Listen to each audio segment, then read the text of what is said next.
너무나도 어이가 없는 일들이 계속 발생을 하고 그걸로 인해서 이제 말씀하신 자존감의 하락을 이제 계속 그 만들려고 하는 과정이 한편에서는 좀 우습게도 보였고 아 이렇게 유치한 방법으로 이 큰 회사가 또 이 우리 대한민국이라는 사회가 굴러가고 있었구나라는 점에서 저 하나만이라도 좀 바로잡아야 되지 않겠냐라는 마음이 들어서 버티고 버텼는데 이게 버티고 버티다 보니까 병이 생기더라고요. 그렇죠. 그때 뭐 방송에 보니까 언론에서 보니까 뭐 뒤에 혹이 이만했어요, 제가. 그러니까 그래서 이 혹이 이제 처음에는 정말 그 단추구멍 정도도 안 될 정도로 작았는데 그러다가 한 3년 정도 이게 쭉 지켜봤어요. 처음에는 이게 뭐 뇌종양이냐 암이냐 해갖고 큰 병원에 가서 MRI를 3번, 4번씩 찍고 했는데 나중에 이제 제가 연세대 세브란스를 다녔는데, 교수님이, 모든 검사를 해보니까 이거는 이제 종양의 일종인데 양성 종양인 것 같다. 근데 양성 종양도 오래 놔두면 악성이 될 수 있기 때문에 6개월에 한 번 정도씩, 당시는 크기가 한 3, 4cm 밖에 안 됐거든요. 그래서, 뭐 지켜보자 했는데, 제가 이제 수술을 하기 1년 전에 팀이 어떻게 보면 회사에서 제일 강력한, 회사의 제일 강력한 충성을 보이는 사람들로 가득 찬 집단에 절 넣어놓은 거예요. 그래서 정말 스트레스 지수가 그 이전에는 만약에 5만 볼트였다 그러면 500만 볼트가 되거든요. 그래서 이 혹이 17cm로 커버린 거예요. 1년 사이에. 그러다 보니까 이게 목도 비틀어지고 막 목 디스코도 오고 저희 뭐 누워서 잘 수가 없는 거예요. 이게 배겨갖고. 그래서 한쪽으로 자다 보니까 이 신체적인 이상도 많이 생겨서 이제 지치기도 했고 그 1년간의 이제 팀 생활이 너무 지치는 거예요. 왜냐하면 일거수일투족이 바로 SNS에 올라오는 거예요.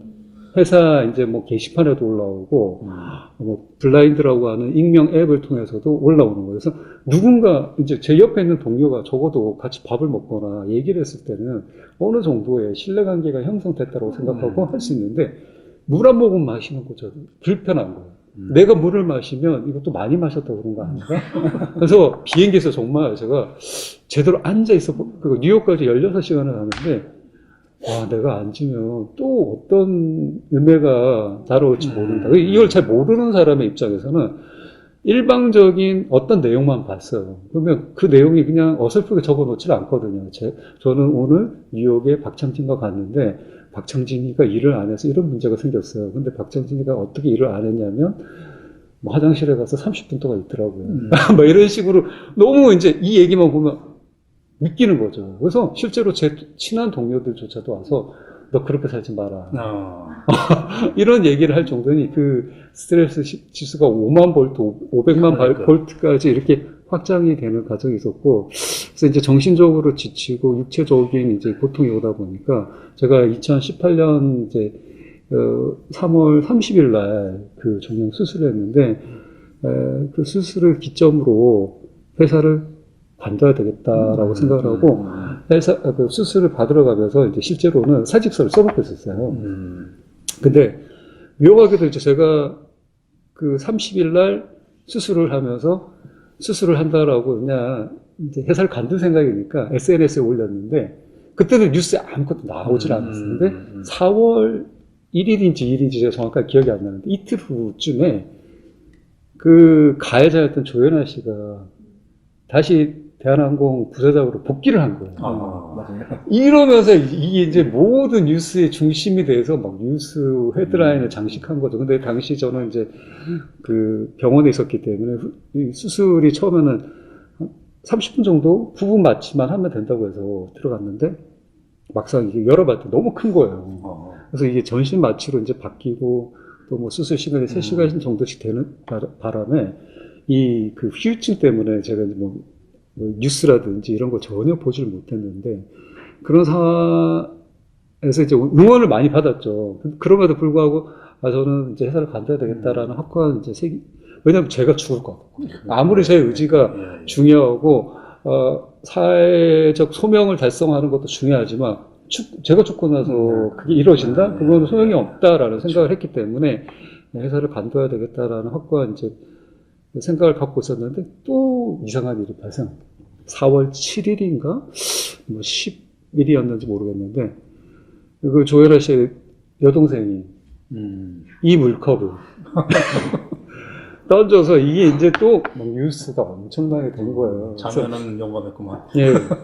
그러면서 이제 이 뉴스로 인해서 최초로 우리 대한항공에서 제가 4년 동안 그 혼자만의 고독한 투쟁을 할 때는 내부에 적어도 여러분 한 명이라도 용기 내서 제 옆에 서주시면 좋겠다라는 마음을 갖고 행동을 했으나 기미가 안 보였어요. 그렇죠. 네, 기미가 하나도 안 보였는데 그 물컵 갑질 사건을 이제 최초로 그 조현민의 육성 녹음 파일을 이제 언론사에 제공한 분이 이제 생기게 된 거죠. 그래서 그분을 이제 인터뷰를 기자가 하니까 어떻게 해서 이렇게 땅콩 야왕 때조차도 모든 직원들이 입을 다물고 있기 때문에 제가 이제 실제로 땅콩 야왕 때 조혜라 씨하고의 그 다툼을, 싸움을, 그러니까 일방적으로 폭행을 하고 있는데 제가 육성을 녹음하거나 폭행을 뭐 기록할 수가 없잖아요. 그래서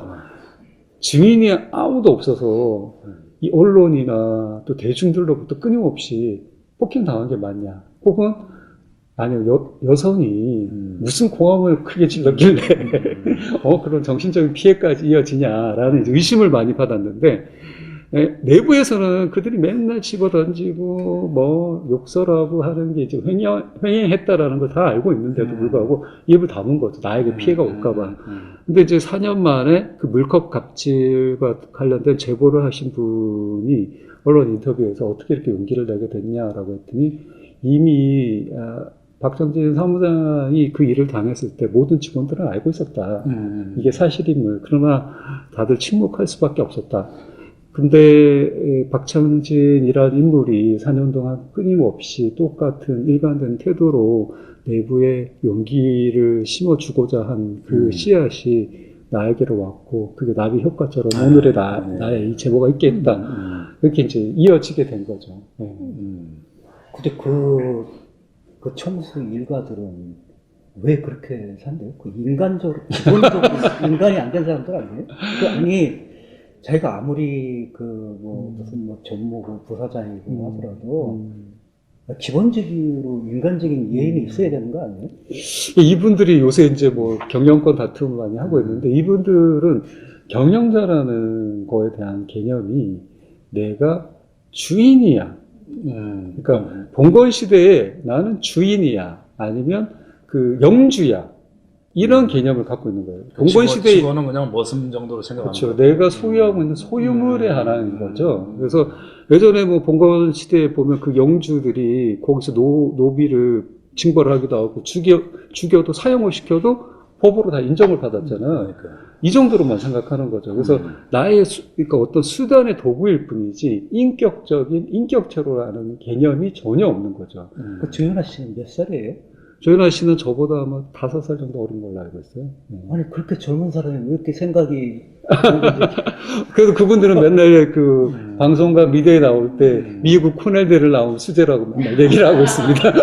아니, 도저히 이해가 안 되는 게, 아니, 물론 이제 그런 아주 기본적으로 인간이 안 된 생각을 하고 있으니까 이런 일이 벌어졌겠지만은, 근데 지금 또 그런 일이 벌어지잖아요. 이제 또 형제들끼리. 네. 서로 지금 헐뜯고, 근데 이런 사람한테 진짜 대한항공을 맡기도 됩니까? 그거 다 쫓아내야 되는 거 아니에요? 저는 정말 판을 갈아지 않는 이상에는 대한항공의 미래를 담보할 수 없다. 그것도 나중에 크게는 두 분 선생님도 잘 아시겠지만 한진해운이라는 사태가 있었지 않습니까? 그렇죠. 비전문적인 지식을 갖고 있는 사람이 단지 오너 일가족 혈연에 있다라는 이유만으로 최고 경영자로 가서 수조원의 손실을 발생시키고, 그게 많은 국고가 들어가고 결국은 우리나라 전체에 큰 그 어떤 피해로 왔던 것처럼 그런 사태로 밖에 이어질 수 없다. 그래서 이분들 아까 제가 경영자라는 의미를 모른다라고 말씀드린 것처럼, 경영자라 함은 뭐 권리와 권한도 있지만 거기에 합당한 책임과 의무가 다른데, 이분들은 책임과 의무는 망각하고 사는 거죠. 그래서 지금 대한항공의 부채 비율이 800불에서 1000%까지 왔다 갔다 하고 있거든요. 그런 회사가 존재한다? 이건 있을 수가 없는 거고, 지금 이제 이들의 다툼을 보자면, 한진칼이라는 주주 회사를 통해서 이제 우회로 이제 지배를 하고 있는 뭐 우리나라의 고질적인 질병인데, 재벌들이 이제 그 경제 권력으로 군림하는 아주 작은 6점 몇 프로의 지분을, 그것도 그 대한항공이라는 본 회사에 갖고 있는 것도 아니고, 한진칼이라는 지주회사에 갖고 있으면서, 나머지 거의 뭐 그들끼리 다 모였다 해도 30%밖에 안 되는데 70%, 60%의 주주나 공적인 그 어떤 영역에서의 그 권한은 무시하고 자기들이 모든 행사를 다 해야 된다. 그러니까 이분들은 회사의 경영자로 가고 싶은 게 땅콩해양처럼 야, 문 닫아. 저 새끼 치워. 이게 이제 경영이라고 생각하는 거죠. 이런 마인드를 갖고 있는 분들이 경영자로 존중을 받고 간다? 이거는 우리가 내세우고 있는 뭐 OECD 12의 경제 규모의 국가다, 선진 반열에 들어섰다라고 하는 이 정말 그 호울 좋은 성장의 얘기만 할 것이 아니라 내 실화를 기하는 측면에서 우리도 한번 점검을 다시 해야 되고, 이번 사태를 보면서 더 이제 강력한 규제나 제재가 있어야 된다는 생각이 드는데, 이 한 부분에 안타까운 게, 제가 이제 뭐 여러분들 기억하실지 모르겠지만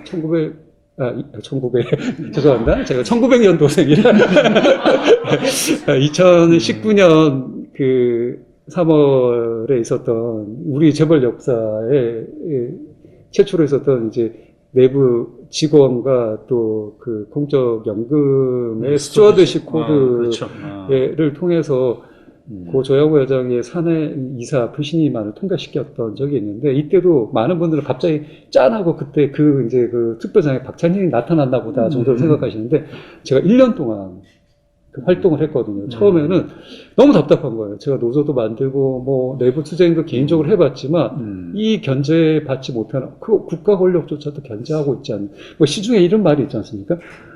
정치 권력의 최고 우위에 있던 대통령 감옥에 갔는데 경제 권력의 제일 상층에 있는 재벌은 절대 안 간다. 가더라도 집행유예로 나온다. 그렇죠. 하는 말처럼 무소불위의 권력을 누리고 있는 이 자들을 그러면 어떻게 통제해야 되느냐를 정말 많은 기관과 전문가들을 찾아다니면서 제가 연구하고 물어보고 탐구해 보니까 국민연금이 주주로 들어가 있고 연기금이라는 게 있기 때문에 그 주주권을 행사할 수 있다라는 게 있더라고요. 그래서 그러면 합리적으로 할 수 있는 일이 있지 않느냐. 그래서 해보자라고 했어요. 근데 그 당시에도 많은 분들이 저한테 했던 말이, 야, 꼴값 떨지 마라.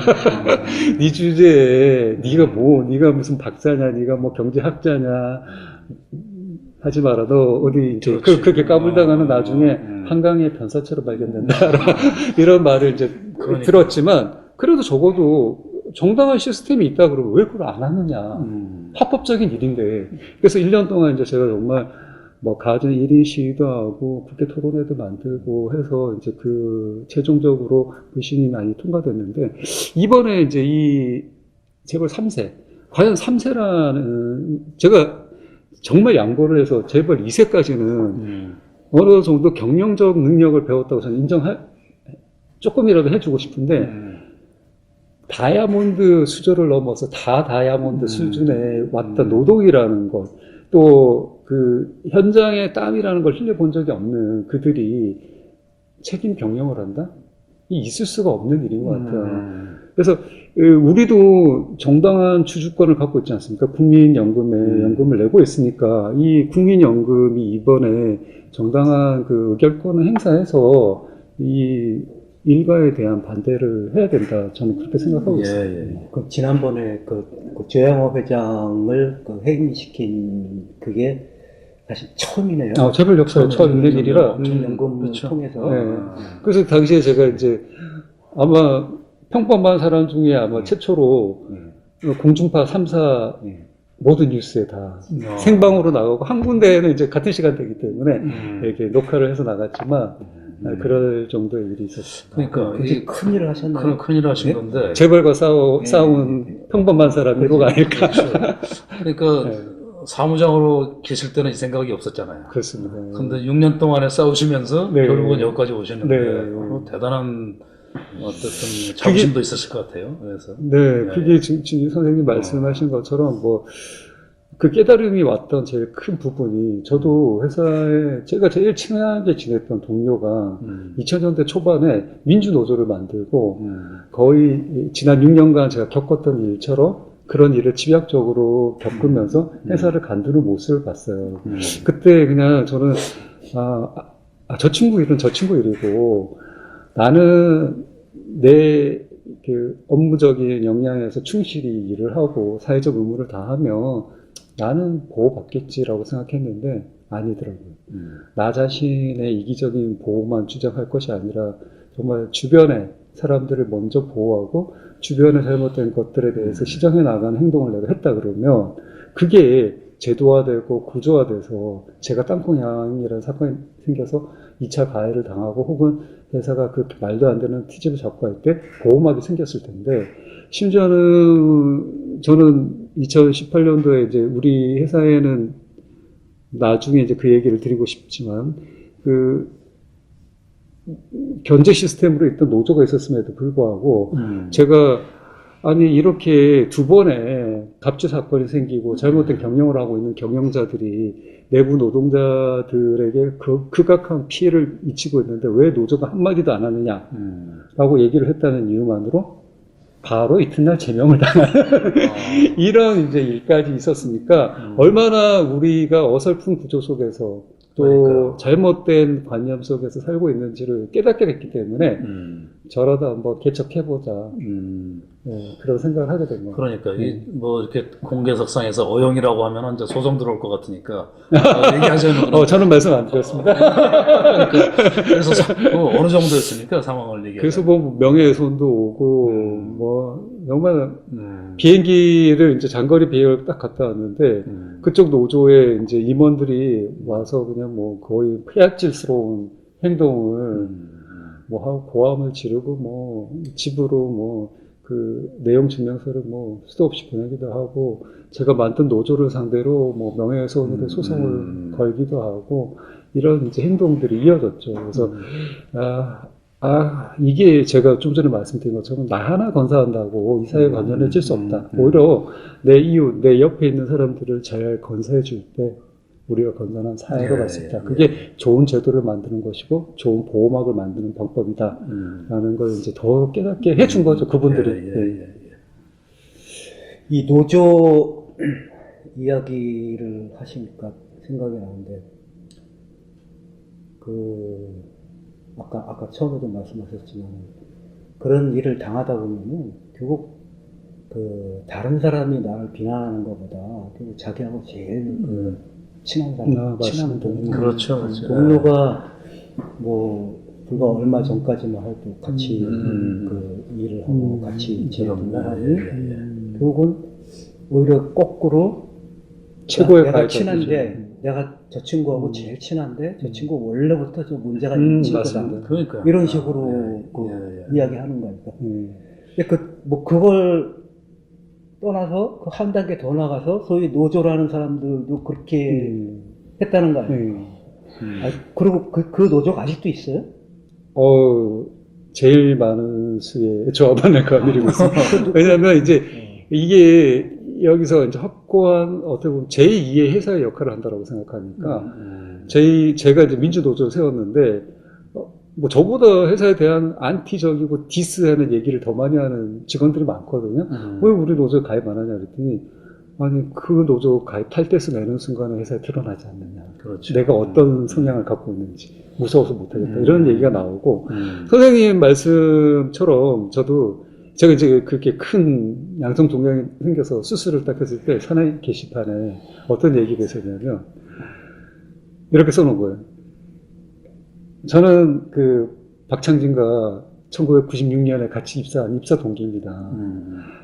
박창진은 모든 사람들을 지금 속이고 있습니다. 자신이 아프다는 이유를 통해 동정심을 유발하려고 하고 있습니다. 이유인 즉슨 박창진의 그 머리 뒤에 그 어마어마한 혹이 있었던 건 입사 때부터였습니다. 제가 봤습니다. 뭐 이런 식의 말도 안 되는 음해까지 이제 있을 정도였고, 실제로 제가 이제 그 회사에 복귀하고 나서 얼마 지나지 않았는데 회사 내부에 이제 관계자 중에 한 분이 저한테 그러는 거예요. 박 사무장, 그래서 낌새가 되게 안 좋아. 그래서 뭐가 안 좋냐요? 안 좋은가요? 라고 했더니 아니 박 사무장이 과거를 추적하고 있어. 무슨 말인지 알지? 라고 얘기를 하더라고요. 아니라 다를까 그 말을 듣고 한 달도 안 지났는데 회사에서 이제 전화가 온 거예요. 회사 사무실에서 그 팀장급에 있는 관리자가 회사로 나와달라. 쉬는 날인데. 그래서 쉬는 날인데 내가 왜 나가냐 라고 얘기를 했더니 안 나오면 당신이 엄청 곤란해질 수 있다. 무슨 내용이냐?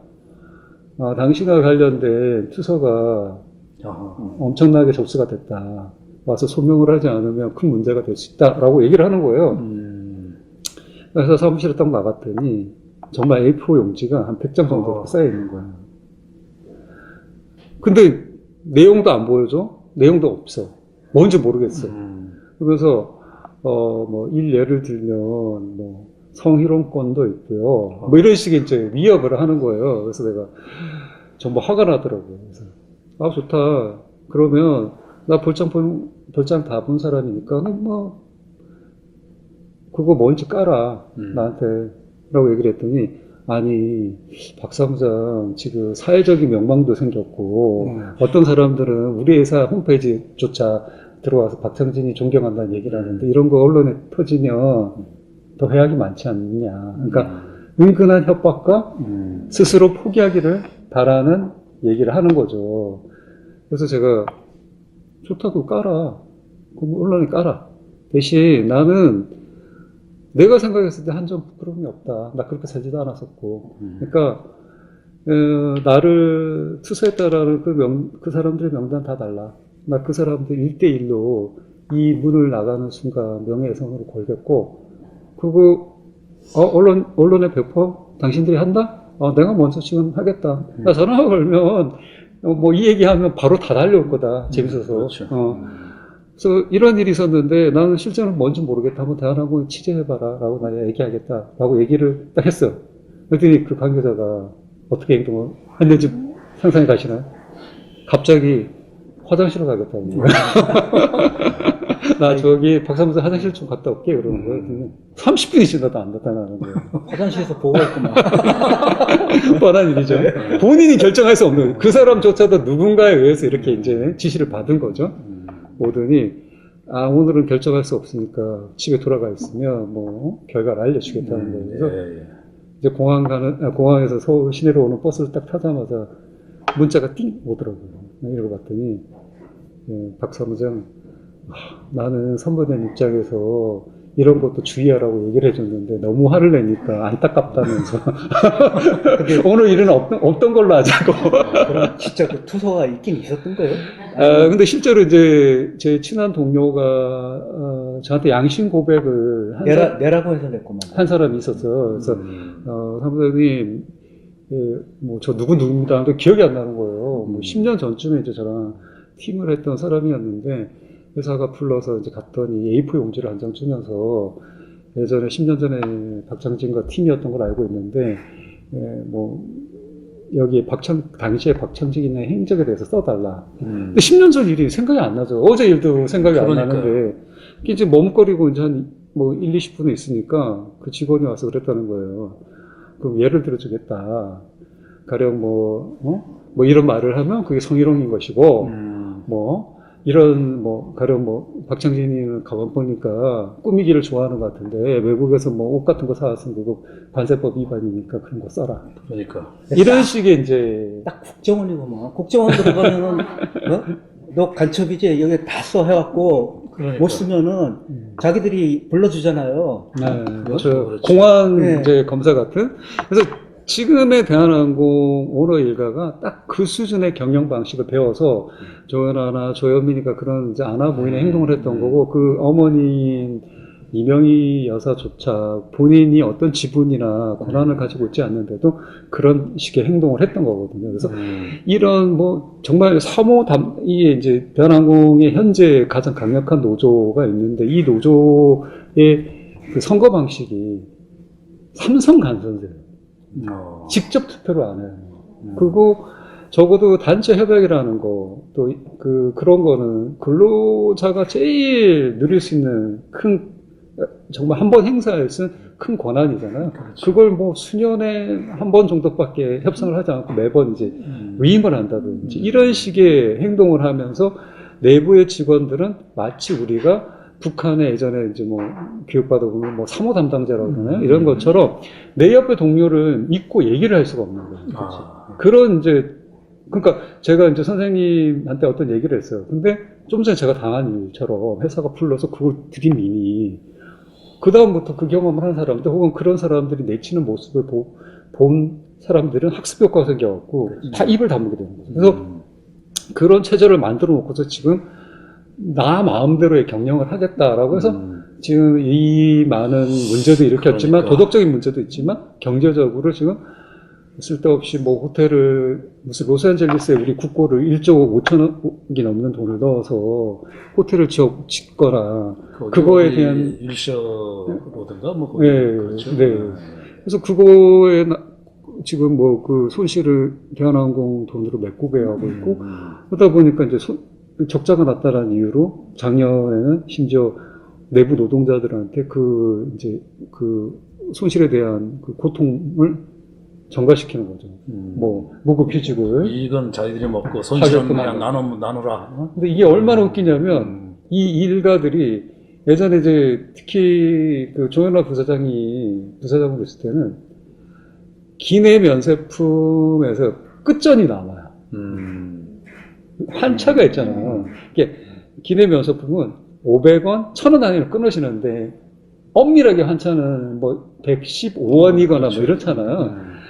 그러면 이제 그 돈이 뭐 많게는 뭐 10불, 20불이 될 수도 있고 적으면 1불, 2불인데 이것도 왜 가져가냐. 직원들한테 줄 필요 없다고 해서 그걸 다 가져가는 대신에 1불이라도 이제 손실을 입히면 3번, 4번 감찰을 받고 사무실에 가서 이제 사유서를 쓰고 심지어는 산에 이제 이만한 뭐 한 50인치 이제 스크린을 각 방에다가 설치를 해놓고 거기에 오늘 면세품 판매 최하위 승무원이라고 그걸 갖다가 전광판 올리는 거야. 그러면 이게 이제 공포로 다가오는 거예요. 모든 직원들이. 그때 이제 내세웠던 조현아 씨를 비롯한 경영진의 논리가 뭐였냐면, 회사의 녹을 막 받고 있는 자로서 성실하게 근무하지 않고 손실이 입혔기 때문에 당연하다. 거기에 대한 징계를 해야 된다라는 주장을 했는데 본인들은 지금 800%가 넘고 심지어는 1000%가 되는 손실을 입히면서도 아무런 책임을 지지 않는 이런 말도 안 되고 아이러니한 짓들이 용납되는 사회가 이 한국의 독특하게 남아있는 거죠. 그러니까 거기 또 그 부채 중에 또 상당수를 차지하는 것도 하나가 한진네온인가 거기다가 또 네. 퍼주기도 하고 그랬었던 네, 것도 그런 나왔었죠.